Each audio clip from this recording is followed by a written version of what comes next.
ஒரு பகுதியை தண்ணீராகவும் அது கடலாக மாறியது, மறுபகுதியை கட்டாந்தரையாக மாற்றினார். அதற்கு பிறகு என்ன நடக்கிறது? இந்த கட்டாந்தரையில் புல் பூண்டு செடி கொடிகள் இவையெல்லாம் வளருகின்றன. அற்புதமான ஒரு உலகமாக அது மாறுகிறது.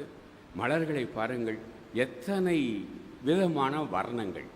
மிகச்சிறந்த ஒரு ஓவியன், உலகிலேயே மிகச்சிறந்த ஓவியன் கூட மலர்களைப் போல வர்ணம் தீட்ட முடியாது.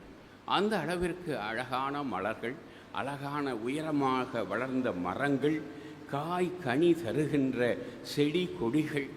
காய் கனிகளை எடுத்துக்கொள்ளுங்கள், ஒவ்வொரு காய்க்கும் ஒரு தனி ருசி. எந்த ஒரு காயும் மற்றொரு காய் போல் இருப்பதில்லை.